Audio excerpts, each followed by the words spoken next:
Was it 1879? 1876. 18, 79? Sorry, whatever. 1879, sorry. When I was playing 1879 with Andy.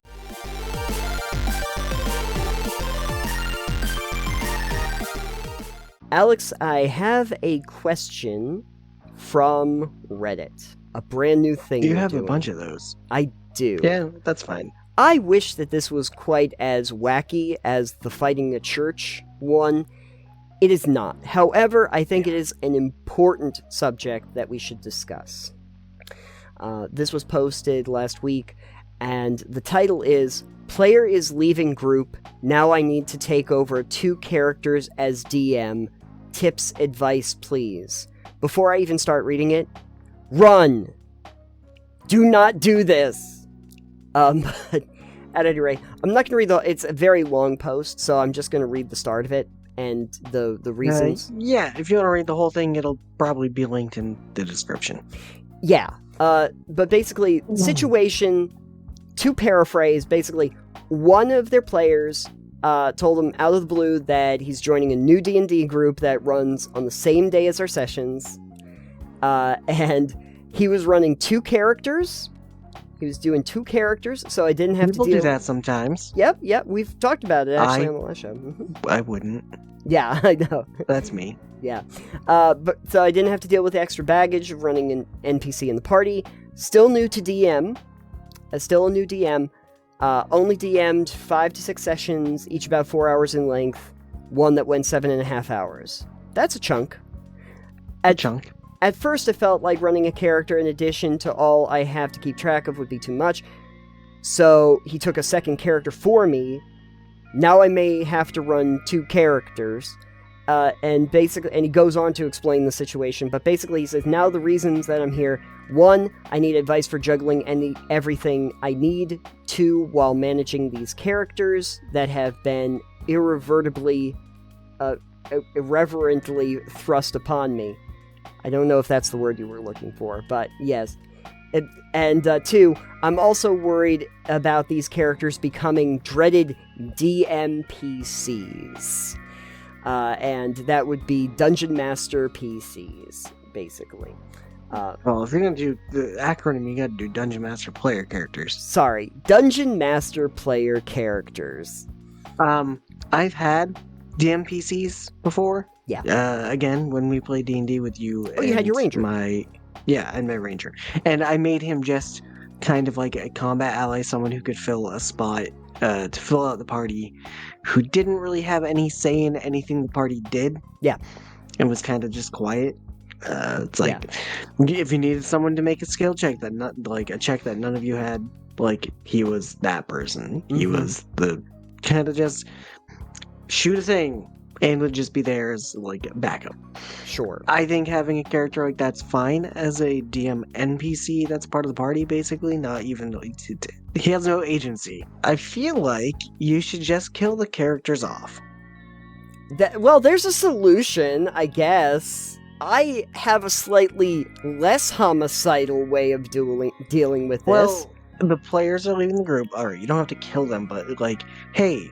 These guys are going off on their own adventure. They're going to be gone for a while. Yeah. So, I had this happen. Where I had characters that had to leave the group. During Rift Hunters, actually. I had, one of my team that was not going to be able to play with us anymore. And so, what I did for Stella was basically, I knew that I could finish up that storyline a little bit later when she had time.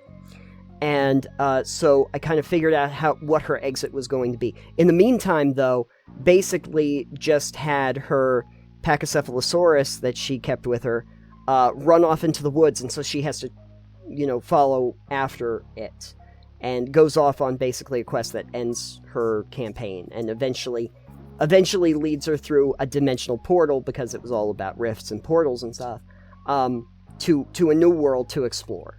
That was kind of like her end point that takes her out of the storyline. And also, in the meantime, just kind of like makes that story transition go over. When I was playing 17 Was it 1879? 1876. 18, 79? Sorry, whatever. 1879, sorry. When I was playing 1879 with Andy, they had stopped for a long time, and when they were coming back, I was like, I have all these things that I needed to do, and I didn't really want to keep going. So for Dr. McFly, I basically said, well, we happen to be ending, we're in London, and I've already set up my shop in London. Like, I already had Danger Zone set up, and I got my production, I got my helpers there, and we're building stuff, so screw it, the team is going off to do other missions around the world, they're jet-setting around the world. Dr. McFly is just going to be at his workshop, because we now having gone on the amazing quest to South America, I've learned so much about carapace armor and everything, and I've built some amazing things, and now I can do mass production of them. I'm going to be wealthy. So I'm going to be there, and then I guess if I ever joined up again or something and they were back in London, they can check in on me at the shop, and, I'm doing things there. I'm Right. actually still there in the storyline. And I guess that's what I would just think you should probably do, is to just have the other characters do something that's tangential, but that they don't have to be in the party. Yeah. I think the big concern that the DM had was that they'd essentially be down to 2 players. But that's not a huge problem. You just can scale. You can, as for a new DM, it might be a problem because a 2-player party, especially depending on the composition, which I don't know if they have put in their post. I can talk to you a little bit about that, because there were updates. Because there have been many people that sounded off and had thoughts, and so I wanted to talk to you about what the takeaway was from it. Okay, sure. I should not take on the 2 PCs. Good. Because I have enough to do as DM, plus it could bog down combat, and I'd be playing against myself. That's a fair point people made. Through many comments, my eyes have been open to the fact that a 2-player game is perfectly feasible, even for a Gloomstalker Ranger and a Draconic Sorcerer. Yeah. The biggest thing is just that your players are going to be the arbiters of whether they do something reckless and get killed or not. I need to tailor combat to the strengths of the Ranger and Sorcerer, and ensure they have access to healing, like potions, or a cleric sidekick. You don't really even need a cleric sidekick, I don't think. That gets into and DM. I don't think you fully need to tailor combat to the party in that sense. You should not overwhelm the party. That does not sound like a good idea. But tailoring it specifically to that would make it feel like it's too on point to me. If there were just some areas that were still accessible and stuff that was still available to do for the 2 players, you don't have to really change anything around. It's just that there's certain combat and just general challenges that they can't take on. That's fine. Which again, you can tailor it to them, but tailor it more towards what they are able to handle. Try not to overwhelm them, I would say. But you don't need to do this is a combat specially designed for a Gloomstalker and a Draconic Sorcerer. No. But back to the old days of Hephaestus, that was a 2-person party. There was a bard and a rogue. A bard and a druid. Yeah. Yep. And we both had access to some healing. Yes. But we also knew how to get the hell out of Dodge if things got hairy. Sure. So the players need to be on the point of retreat is an option. Yeah, the less players you have, probably the more of an option it becomes. Yes. There is a quick and fast way to do a lot of this, which is to just have less enemies in encounters, if you can, just to make it a little bit less cumbersome. I know that in the module that we were running when we did 5e, they basically said, we ran across that farmhouse full of the orcs, and there were they said 3 orcs for every one of the players, essentially, or something like that. Yeah. So it's usually tailored to however many players you have. There was a fourth point, and I think this is an interesting one. I don't know how I feel about this as a takeaway, but it was, if I do keep the PCs, I should convert their sheets to monster stat blocks or sidekicks for the party, preventing them from becoming dreaded DM PCs that go sour 99% of the time. I don't know if it's 99%, but I get it, the percentage is high. I don't know if you have to convert it to monster stat blocks. I don't know what converting it to a monster stat block would be, unless you mean, like, just paring down all the information. I don't know, like, I guess if you had, like, what did they... one was a paladin and a cleric.